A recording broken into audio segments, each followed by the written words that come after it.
잠시 기도하겠습니다. 하나님, 오늘도 부활절을 맞이해서 우리의 시간과 환경과 건강을 허락해 주셔서 오늘 같이 예배할 수 있도록 인도해 주심을 감사합니다. 하나님 말씀에 집중하게 하시고 짧은 시간이지만 우리의 이성과 감정을 주관해 주셔서 하나님 말씀 속에 또 우리가 그 말씀 속에 우리의 삶을 던지며 또 그 말씀이 우리의 인생의 길을 인도해 가시는 귀한 복된 시간이 되게 해 주옵소서. 세상의 여러 갈래 길에서 방황하고 어디로 가야 할지 모르고 우두커니 서 있는 인생이 있습니까? 주의 말씀이 우리의 발에 등불이 되게 하시고 우리의 길에 빛이 되어서 방황하지 않고 가야 할 표대를 향해서 한 걸음 한 걸음 우직스럽게 전진해 갈 수 있는 우리의 삶이 되게 해 주옵소서. 부활의 기쁜 소식을 들어야 할 우리 사랑하는 성도님들, 병원에 있든 몸이 아파 함께 이 자리에 나오지 못하고 집에서 부활절을 보내든 해외에 있든 군대에 있든 저들을 긍휼히 여겨주시고 저들에게도 우리에게 주시는 부활의 기쁨과 은총을 허락해 주옵소서. 예수님의 이름으로 기도하옵나이다. 아멘. 몇 해 전에 한 원로 목사님 그 생신에 초대받아 간 적이 있었습니다. 원로 목사님 같은 또래 많은 분들이 오셨고 또 신학교 은사님도 계셨고 성도님들 외에도 한 30여 분 정도 많은 목사님들이 오셔서 그 원로 목사님 생신을 축하드리는 그런 자리였습니다. 난 예배 드리기 한 10분 전쯤에 그 원로 목사님께서 재개 설교를 부탁하셨습니다. 저는 성경책도 안 가져가고 조그만 선물 하나 하고 밥만 먹고 오려고 갔는데 가뜩이나 항상 설교는 어렵지만 더 어려운 자리에서 설교를 했던 갑자기 준비되지 않은 전혀 예고되지 않은 그런 설교를 했던 기억이 있습니다. 신학교 다닐 때 선배 목사님들께서 그런 말씀을 해주셨습니다. 목사는 3가지 준비를 해야 되는데 이사 갈 준비를 언제든지 해야 되고 그 다음에는 설교할 준비해야 되고 세 번째 죽을 준비해야 된다 그랬는데 그 말씀이 그때 처음으로 실감나게 느껴졌습니다. 제가 왜 서두에 이런 말씀 드리냐면 오늘 베드로는 사도행전에 보시면 모두 4번의 설교를 하게 됩니다. 근데 오늘 설교는 2번째 설교인데 전혀 준비되지 않은, 전혀 예상하지 않은 갑자기 이루어진 그런 설교였습니다. 베드로와 요한이 기도하러 예루살렘 성전에 올라가다가 나면서부터 걷지 못한 한 사람을 보게 되었습니다. 그랬는데 그 사람이 다른 사람에게 구걸하면서 살아가야 할 거린이었죠. 그 사람의 나이가 약 40여세. 그의 불쌍한 인생을 보고 나사렛 예수의 이름으로 일어나 걸어라. 우리 찬양에도 있는 것처럼 그러한 하나님의 말씀을 전하고 기적을 체험해서 같이 성전에 들어간 이야기가 우리가 읽었던 말씀 바로 전에 등장합니다. 그런데 이 일 때문에 사람들이 다 베드로와 요한 주위로 몰려들었습니다. 12절에 보니까 베드로를 주목하여 보기 시작합니다. 베드로가 이런 능력을 행하는구나. 그때 베드로가 이렇게 이야기하죠.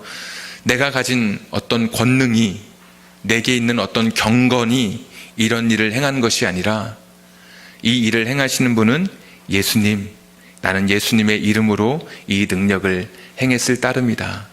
그러면서 사람들에게 이 예수님에 대한 설교를 갑작스럽게 하게 된 것입니다. 13절에 보니까 예수님을 가리켜서 하나님의 종이다 이렇게 이야기합니다. 아브라함의 하나님, 이삭의 하나님, 야곱의 하나님, 그 하나님의 종, 그분이 바로 예수님이셨다. 중요한 전제가 하나 있죠. 너희가 얼마 전에 죽인 그 예수님이, 너희가 6월절에 바라바 대신에 죽인 그 예수님이 바로 하나님의 종이었다라고 하는 사실을 이야기합니다. 참 저는 그 원로 목사님 생신 때 설교할 때 굉장히 버벅거렸던 것으로 그렇게 기억이 되는데 베드로는 역시 다르긴 다릅니다. 갑자기 설교하게 되었고 갑자기 예수님을 증거하게 되었는데 거침없이 너희가 죽인 예수님은 하나님의 종이었다. 원래 예수님을 십자가에 못 박을 때 사람들이 어떻게 못 박았냐면 신성모독죄로 못 박았습니다. 하나님을 욕되게 했다고, 하나님을 아버지라고 불렀다고, 하나님과 너의 관계는 특별하지 않은 관계라고 그렇게 못 박고 로마의 정치 체제, 이걸 문란하게 하는, 사회를 혼란하게 하는 그런 죄목을 씌워서 죽게 했지 않습니까? 그런데 베드로는 정반대의 이야기를 하는 거죠. 여기 예수님은 하나님의 종이라고, 하나님께서 맡겨주신 신실한 사명을 잘 감당한 종이라고 이야기하면서 두 가지 증거를 댑니다. 왜 하나님의 종인지. 첫 번째는 그가 공생애 때 보여주신 그런 기적을 볼 때 그분은 하나님의 종이 분명하다. 자, 여러분 한번 사도행전 2장 22절 한번 보십시오. 오늘은 3장인데 2장 22절. 이게 베드로의 첫 번째 설교였거든요.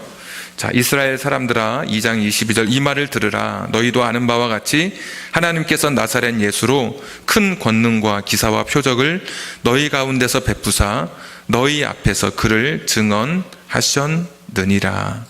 하나님께서 나사렛 예수님을 통해서 권능과 기사와 표적을 베풀어 주셨다. 이게 다 하나님께서 하신 일이다. 이게 그분이 공생애 때 행하신 기적과 권능을 보면 하나님의 종인 것을 모르겠느냐. 두 번째 증거가 32절, 2장 32절. 우리 같이 한번 읽을까요? 2장 32절 시작.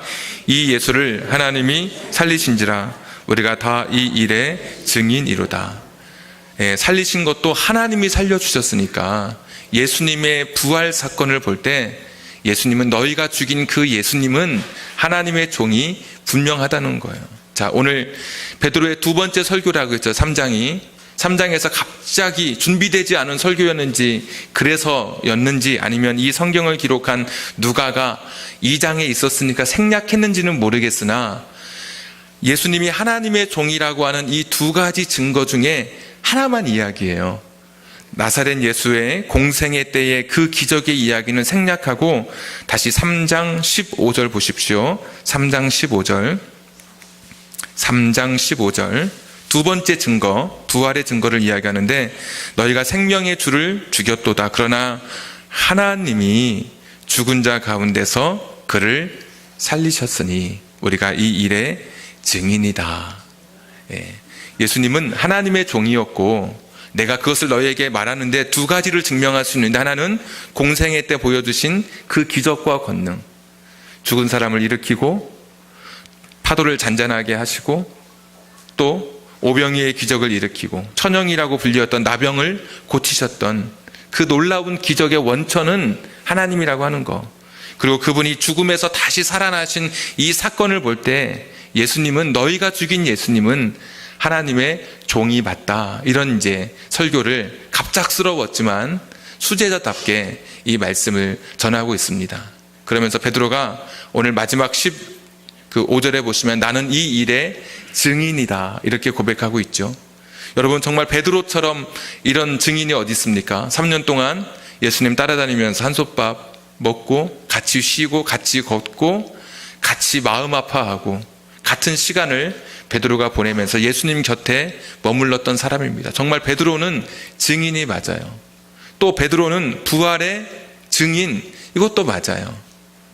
처음 예수님을 만났던 사람들은 여인들이었습니다. 여인들이 예수님을 만나서 예수님의 살아계신 부활을 체험하게 되는 이야기가 마태복음 28장에 기록되어 있습니다. 그러니까 로마 군병에게 예수님의 부활의 첫 몸을 보여주시지 않으시고 시커먼 남자에게 예수님의 부활의 첫 몸을 보여주지 않으시고 그 아침에 새벽 시간에 예수님의 장례를 미처 다 치르지 못해서 마가복음에 보면 예수님의 시신에 기름을 바르려고 나와왔던, 오직 사랑의 마음으로 예수님을 향해서 나와왔던 여인들에게 예수님이 당신의 모습을 보여주시면서 샬롬, 그렇게 만나주시는 장면이 마태복음 28장에 기록되어 있습니다.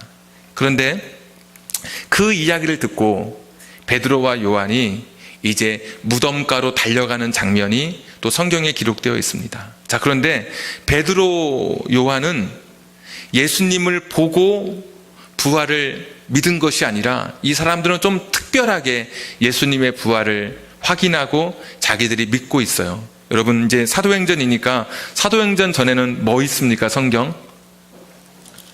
요한복음. 네, 요한복음 20장 한번 여러분 펼쳐보십시오. 거리가 가까우니까 한번 넘겨보겠습니다. 20장, 요한복음 20장 3절. 창세기부터 찾지 마시고요. 조금만 넘기시면 됩니다. 20장 3절. 저희 그 친구 하나는 하남에 살던 친구인데, 이 공릉동에 와서 살고 있었는데, 어디를 가든 꼭 하남을 들렸다고 합니다. 하남에서부터 출발해야 길을 알아서 꼭 하남을 갔다가 거기서 가는 친구가 있어요. 왜 거길 갔냐? 여기서 가면 헷갈려서 일단 하남으로 가서 거기서 어디든 가는 친구가 있는데, 어떤 분은 충실하게 창세기부터 찾는 분이 있는데, 자, 요한복음 20장 3절. 자, 베드로와 그 다른 제자가 나가서 무덤으로 갈새. 다른 제자는 요한인데 자기가 자기 이름을 쓰기가 뭐예요? 요한복음이니까. 그러니까 다른 제자 요한입니다. 4절. 둘이 같이 다름질하더니 그 다른 제자가 요한이 베드로보다 더 빨리 달려가서 먼저 무덤에 이르러, 빈 무덤이었죠. 5절. 구부려 세마포 놓인 것을 보았으나 들어가지는 아니하였더니, 무서워서 들어가지 못한 거예요. 6절. 시몬 베드로는 따라와서 뒤늦게 와서 무덤에 들어가 보니 세마포가 놓였고, 그러니까 빈 무덤을 본 게 아니라 가서 세마포를 보았어요. 이 두 사람은. 7절. 또 머리를 쌌던 수건은 세마포와 함께 놓이지 않고 딴 곳에, 그러니까 쌌던 대로 놓여 있더라. 8절은 다 같이 시작. 그때야 무덤에 먼저 갔던 그 다른 제자도 들어가 보고 믿더라. 아멘. 여러분, 세마포를 보고 베드로와 요한은 예수님의 부활을 믿었다는 겁니다. 뭘 믿었겠어요? 부활을 믿었지. 이게 어떻게 된 일이냐? 그 당시에 이집트는 방부 처리를 해서 미이라로 사람을 장례를 치릅니다. 로마 같은 경우는 사람을 화장합니다. 화장해서 사람을 그렇게 이제 장례를 치릅니다. 그런데 유대의 특징은 그냥 그대로 매장해요. 매장하는데 관이 따로 있는 것이 아니라 사람을 편편한 이런 판자떼기 같은 데 위에다가 시신을 누이고 거기를 세마포로 쌉니다. 우리 그 나사로가 살아났을 때도, 그때도 세마포로 온몸이 쌓여져 있었죠. 쌓이고 어디까지 쌌느냐? 어깨까지만 딱 쌌습니다. 그 이상은 안 싸요. 그리고 머리에 터번이라 그래서 여자분들 머리 감고 나오면 이렇게 뭐 하는 거 있죠. 그런 거를 씌웁니다. 그렇게 해서 장례를 치르는데, 아리마대 요셉이 무덤을 제공하고, 또 보시면 니고데모가 약 34kg의 향품을 가지고 와서 예수님의 장례를 준비하는 것을 볼 수 있습니다. 거의 왕에 준하는 굉장히 좀 풍성한 많은 그런 향품을 준비했거든요. 자, 세마포로 사람의 시신을 쌉니다. 그리고 곳곳에 그 향품을 집어넣어요. 향품이 뭘로 만들어져 있냐? 송진, 그 다음에 아주 가느다란 모래, 그 톱밥, 그 다음에 그 꽃가루, 아로마 분말가루 같은 그런 가루들, 이런 것을 함께 모아서 이 시신에 덮어 놓습니다. 그래서 잘 이렇게 향기도 나고 또 자연스럽게 부패될 수 있도록 그렇게 잘 이렇게 쌓아 놓는 거죠. 머리에 터번을 씌워 놓을 때도 마찬가지입니다. 그런데 베드로와 요한이 가서 무엇을 보았느냐? 사람이 이 세마포를 풀고 터번을 벗고 그랬을 때의 그 모습과 지금 눈에 보여지는 모습은, 이건 사람이 할 수 있는 것을 넘어서는 완전히 불가능한 장면이 베드로와 요한의 눈에 보였던 거예요. 자, 요한도 가서 보고 또 베드로도 가서 보았다 그랬는데, 5절에 보면 구부려 세마포 놓인 것을 보았으나 들어가지 아니하였더니, 요한은 보았고, 6절에도 시몬 베드로는 따라와서 무덤에 들어가서 보았다 이렇게 돼 있거든요. 근데 이 보았다는 단어가 헬라어 단어가 두 개가 달라요. 요한이 본 거는 그냥 스쳐본 거고, 베드로가 본 거는 꼼꼼하게 살펴본 거예요. 뭔가를 찾아내려고 연구하기 시작하는 거예요. 도대체 이 세마포가 어떻게 이렇게 돼 있었는지. 요한과 베드로가 본 것은 그것이었습니다. 사람이 풀어낸 매듭이 없이 예수님의 몸만 그대로 사라진 거예요. 사람이 풀었으면 매듭이 풀렸을 것이고 향품이 여기저기 날렸을 것이고, 그런데 보니까 매듭도 그대로고 향품도 날리지 않은 채 머리에 썼던 터번이 아까 7절에 보면 쌓았던 대로 그 해놨던 그대로 세마포가 여기 있고 딱 머리만큼 떨어져서 터번이 그 위치 그대로 놓여져 있는 것을 본 거예요.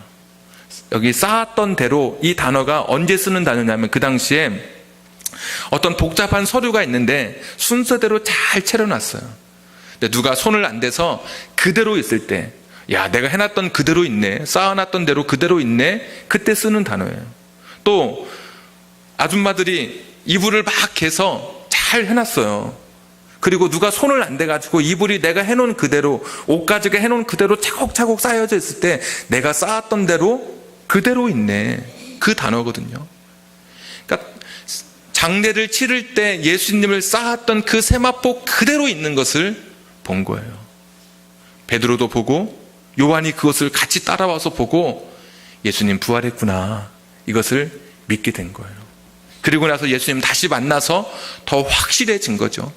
그러니까 나는 예수님의 부활의 증인이라고 할 때 이것은 확실해요. 자기 눈으로 보고 그냥 감정이 아니라 자기 이성적으로 판단하고 자기가 알고 있는 지식을 동원해서 추리해 보고 이것은 확실한 것임을 베드로와 요한은 확신했던 것이죠.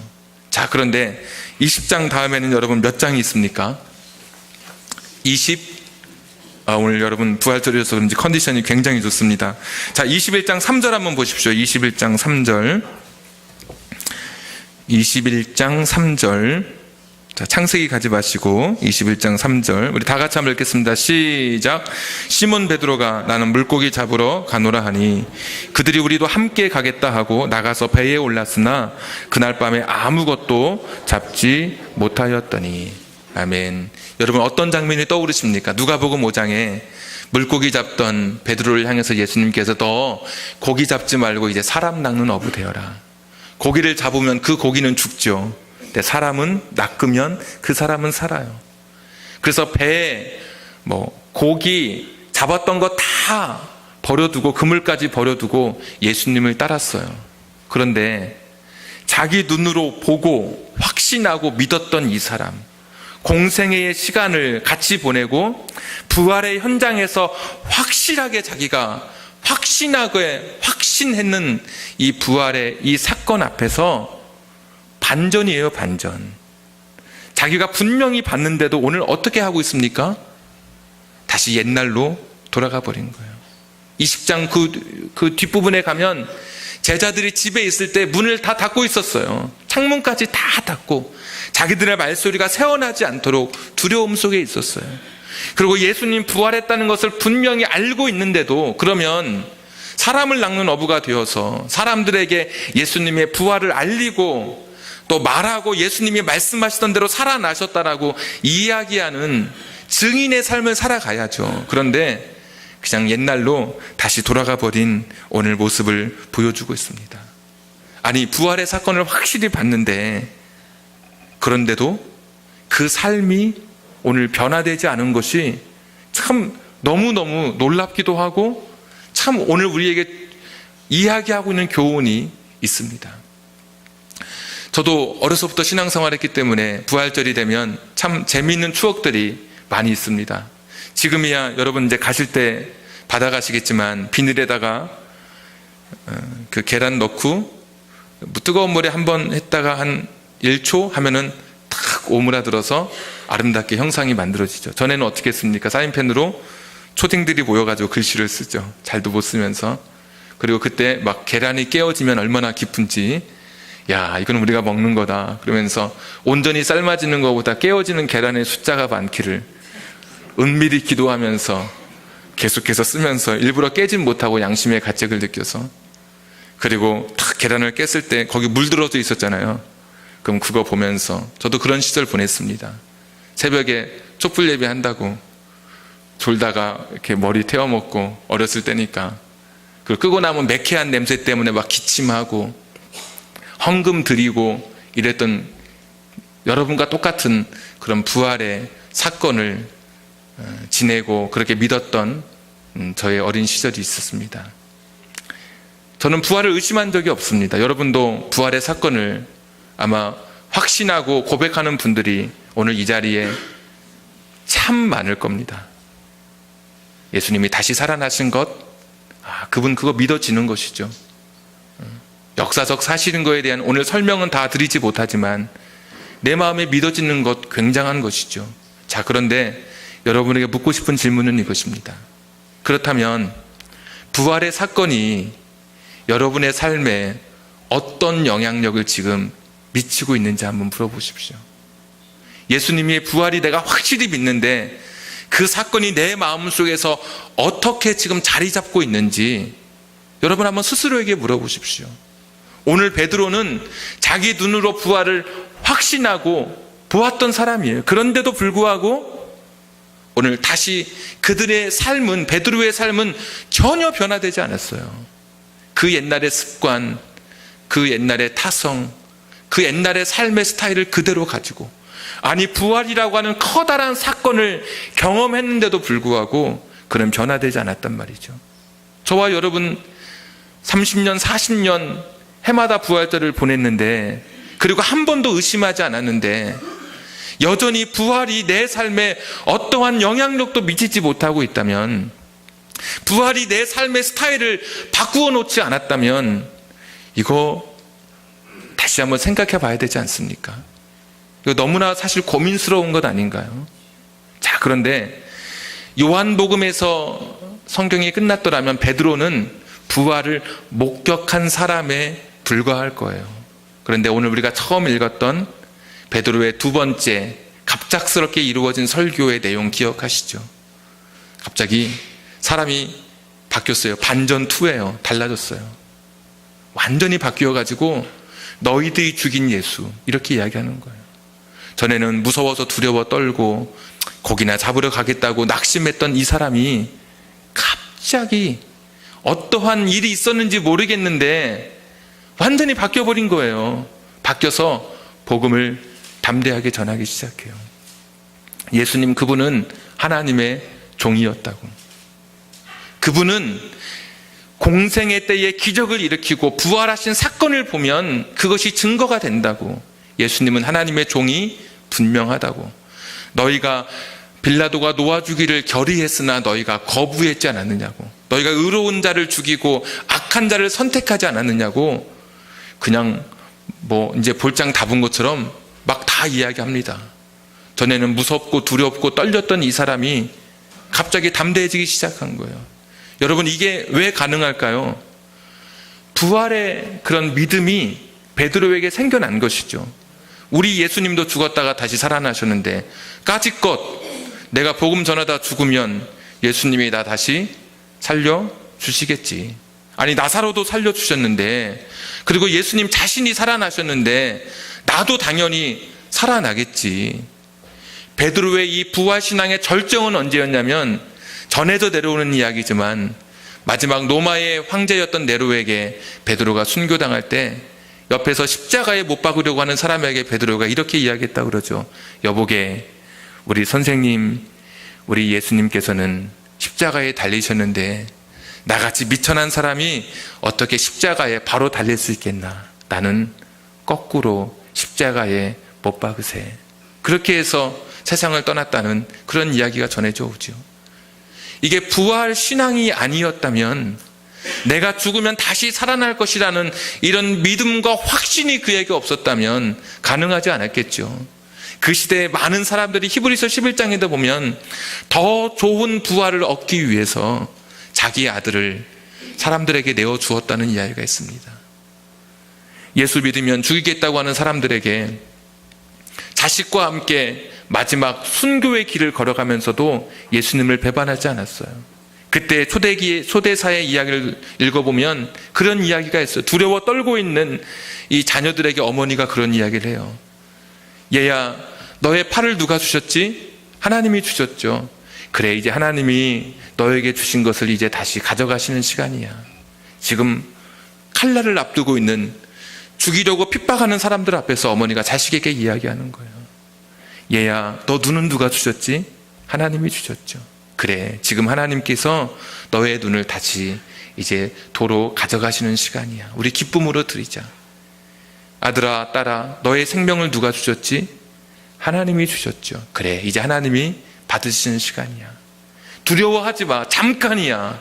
다시 이 세상에서 눈 뜨는 그날에는 예수님이 우리 가족을 기다리고 계실 거야. 그러면서 더 좋은 부활을 얻기 위해서 자기 자식들을 죽음에 내놓은 것입니다. 그리고 핍박받고 고문받으면서도 히브리서 11장에 보니까 구차하게 면하지 않은 거예요. 왜? 부활을 믿었기 때문에. 하나님께서 이 땅에서 내가 이렇게 낮아지고 희생하고 박해받는 삶, 부활의 날에 갚아주시고 이러다 내가 죽어도 다시 살려주실 것을 믿었기 때문에 그 시대 사람들은 부활 신앙으로 살아갈 수 있었던 것입니다. 자, 근데 이제 문제 한 가지가 남은 거예요. 반전 두 가지였죠. 자기 눈으로 보고 확신했는데 여전히 갈릴리 호숫가에서 고기 잡는 낙심한 인생의 모습, 부활의 큰 사건을 봤는데도 그의 삶에 영향력을 미치지 않은 반전 하나가 있었고, 그런데 갑자기 사도행전 3장에서 요한복음 21장에서 사도행전 3장으로 뛰었더니 또 반전이 나오는데, 그랬던 제자들이 너무나 담대해진 거예요. 부활 사건이 있었던 요한복음 20장 21장의 사람들과 오늘 그 사도행전 3장에는 부활 신앙을 가졌던 베드로의 모습으로 변화된 거예요. 여러분, 저와 여러분이 솔직하게 내가 지금 부활 사건에만 머물러 있다면, 부활이 내 삶에 영향력을 미치고 내 삶의 가치관을 바꾸는, 내 삶의 목적을 수정하게 만드는 부활 신앙으로의 삶으로까지 지금 이어지지 않고 있다면, 오늘 끊어진 이 고리를 찾는 것이 오늘 이 시간 저와 여러분이 붙들어야 할 말씀인 거예요. 해마다 부활절을 지내면서도 이것이 나의 부활 신앙이 되지 않는다면 지금 고리 하나가 끊어져 있는 거예요. 이 고리를 어디서 찾습니까? 요한복음 21장 다음에 사도행전 1장, 사도행전 2장, 그리고 사도행전 3장 이렇게 되어 있죠.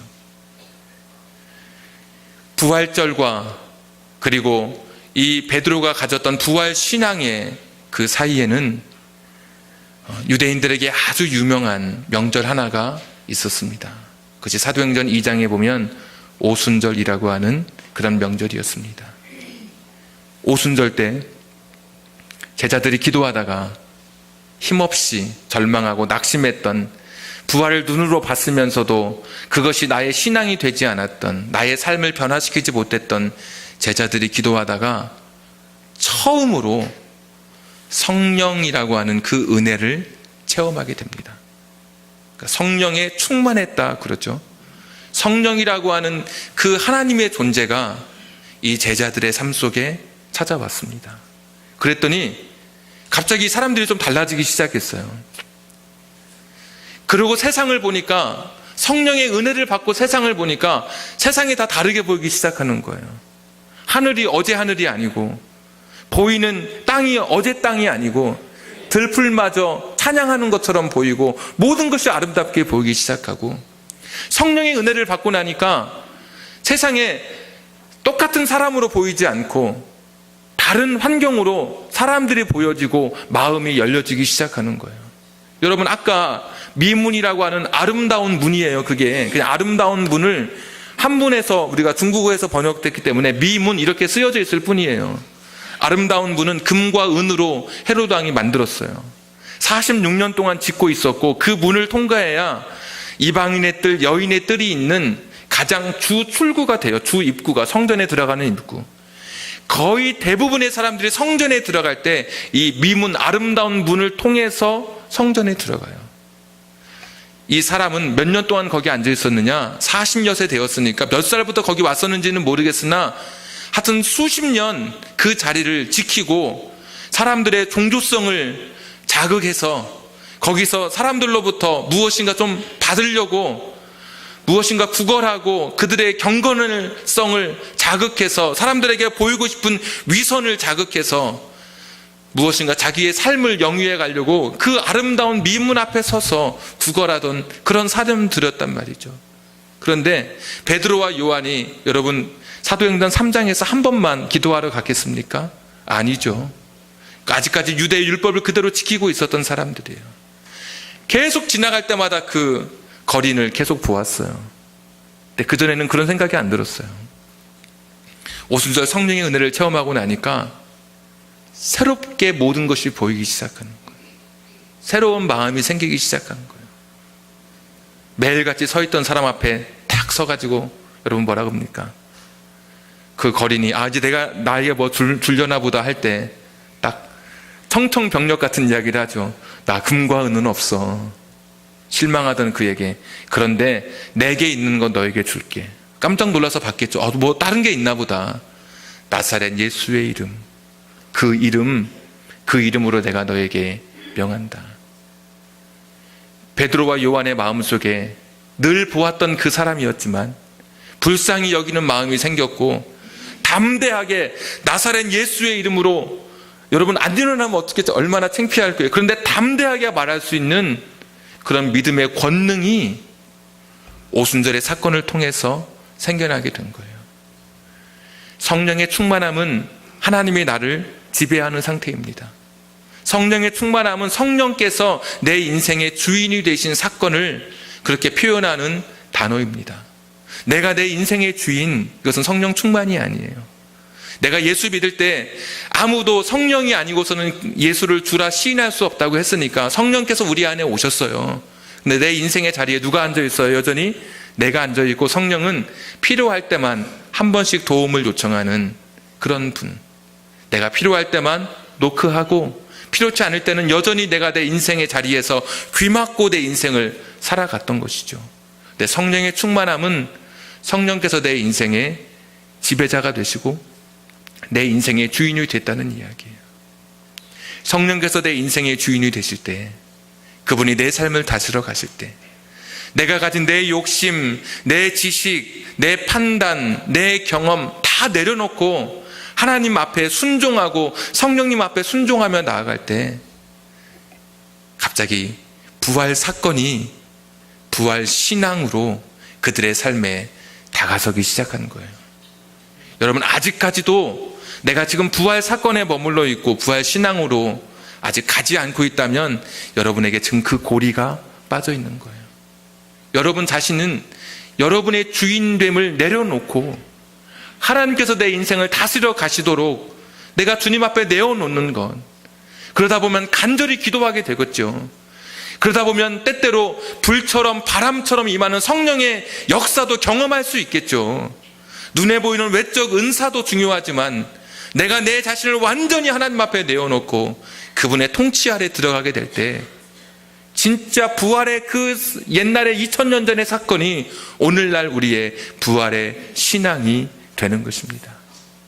부활절에 2016년 부활절에 이것 붙잡고 이거 확인하는 겁니다. 나의 부활의 신앙이 되어지면 여러분 우리가 걸어가는 삶에 이제 길이 달라집니다. 부활의 렌즈로 세상을 바라보면 내 남편이 달라 보이고요, 내 아내가 달라 보일 거예요. 뭐 그랬다면서요, 남편을 가리켜서 이렇게 할머니가 이렇게 들고 맞추라 그랬더니 뭐 왼수, 그래서 네 글자라 그랬더니 뭐 평생 왼수 그랬다는 말이 있잖아요. 여러분 많이 들어보셨죠? 부활의 렌즈로 다시 바라보세요. 성령님께 내 인생을 맡기고 그분의 모든 것을 내 삶의 지배를 맡기고, 그리고 남편을 바라보고 아내를 바라보고 자식을 바라보십시오. 세상을 바라보십시오.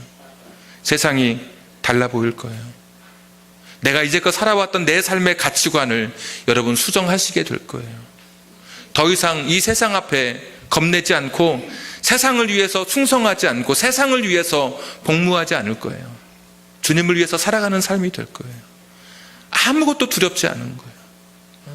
내가 이 땅에서 주님 때문에 고난받아도 이것 때문에 걱정하지 않아요. 왜? 내가 부활신앙이 있기 때문에. 내가 부활하는 날 주님께서 이 세상에 탐욕, 욕심 가지고 살아갔던 내 삶이 부활신앙을 갖게 되면 내려놓게 될 거예요. 천국에서 더 좋은 곳으로 주시는 하나님이 계시지 않습니까? 이 세상에 부활 사건을 기억하고 부활 사건을 붙들고 기념하는 사람들은 참 많아요. 부활 신앙을 붙들고 살아가는 사람들은 오늘 베드로도 실패했었잖아요. 요한도 실패했었잖아요. 극히 적어요. 사도행전 2장의 이 고리를 여러분의 인생 속에 스스로 엮어내셔야 돼요. 내 인생을 주님 앞에 맡기고 성령의 은혜가 임하기를 소원하고, 미국에서 제일 목사에게 하는 욕 중에 심한 욕이 그런 욕이라고 합니다. 성령 받지 말고 목회해라. 저는 가보지 않아서 모르겠지만 우리 정정옥 권사님 혹시 그런 이야기 들어보셨습니까? 6개월 동안 미국 갔다 오셔가지고 어제 오셔서 우리 곁에 오셨습니다. 성령 받지 않고 목회하거나 성령 받지 않고 그리스도인으로 살아간다고 하는 것은 두 세상의 경계선상에 서서 너무 힘들어요. 세상 쪽도 아니고 하나님 편도 아니고, 여기에서도 환영받지 못하고 여기에서도 인정받지 못하게 될 거예요. 하나님의 은혜의 성령에 붙들려서 내 자신을 내려놓고 그분의 통치 아래 내 자신을 순종하고 굴복하면서 부활 신앙으로 우리의 생애를 아름답게 만들어 가실 수 있기를 예수님의 이름으로 축원합니다.